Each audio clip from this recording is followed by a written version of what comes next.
Criticism को लेकर के हम जब भी बात करते हैं तो आम तौर पर हम एग्जीक्यूटिव की बात करते हैं, काउंसिल ऑफ मिनिस्टर की बात करते हैं, जिसमें बेसिकली प्राइम मिनिस्टर वगैरह को क्रिटिसाइज करते हैं। ये तो होना ही चाहिए, लेकिन क्रिटिसिज्म को थोड़ा सा और ब्रॉड पर्सपेक्टिव से समझते हैं। मेरा ऐसा मानना है कि केवल एग्जीक्यूटिव ही नहीं है, बल्कि लेजिस्लेटिव, जिसमें राज्यसभा और लोकसभा दोनों हैं, और एग्जीक्यूटिव में भी केवल टेम्पररी एग्जीक्यूटिव नहीं बल्कि परमानेंट एग्जीक्यूटिव, जिसमें ब्यूरोक्रेसी आती है। इसके साथ साथ में जुडिशरी, जिसमें supreme court, high court, lower court, district court, इन सब को क्रिटिसाइज करना चाहिए। केवल सेंट्रल गवर्नमेंट ही नहीं है बल्कि स्टेट गवर्नमेंट, जहाँ पर अलग अलग पॉलिटिकल पार्टीज़ की सरकार होती हैं, उन पर भी सवाल जवाब होने चाहिए।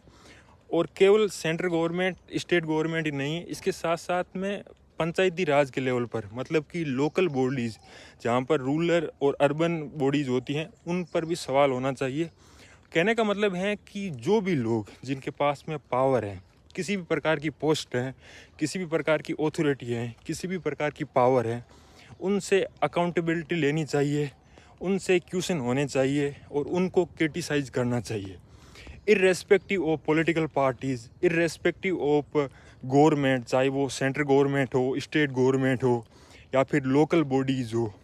ओवरऑल अगर मैं इसको समराइज़ करूं तो if you don't take criticism, please don't take power.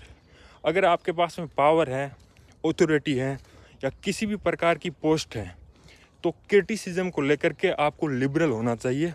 और ये बात हर उस पॉलिटिशियन के लिए है जो आमतौर पर ये सोचता है कि क्रिटिसिज्म का मतलब है उसके प्रति हेटरेट, लेकिन ऐसा नहीं है। क्रिटिसिज्म का एक्चुअली मतलब है कि जो भी पॉइंट क्रिटिसाइज किया जा रहा है, उन कमियों को ठीक करना, ना कि इसके प्रति हेटरेट फैलाना। सिंपल सा क्रिटिसिज्म को लेकर के मेरा कहना ये है कि if you don't take criticism, please don't take power. और ये जनता को समझना चाहिए कि आपका फेवरेट पॉलिटिशियन है, आपकी फेवरेट पॉलिटिकल पार्टीज़ हैं, उनको क्रिटिसाइज करना नॉर्मल बात है और डेमोक्रेसी में ये होना ही चाहिए।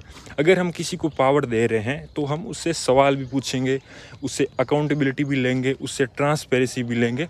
तो ये बेसिकली नॉर्मल बात है। तो ओवरऑल इस वीडियो में मैंने क्रिटिसिज्म को लेकर के एक ब्रॉड पर्सपेक्टिव आपको दिया। और भी पॉइंट आप इसमें ऐड कर सकते हो कि इन लोगों को भी क्रिटिसाइज करना चाहिए, इन इंस्टीट्यूशन को भी क्रिटिसाइज करना चाहिए। कमेंट में बता सकते हैं, हम डिस्कस करते हैं। तो मिलते हैं नेक्स्ट वीडियो में, जहां पर किसी और टॉपिक को लेकर के अलग अलग चीज़ें हम डिस्कस करेंगे। इस तरह के वीडियोज़ कंटिन्यूसली आते रहेंगे।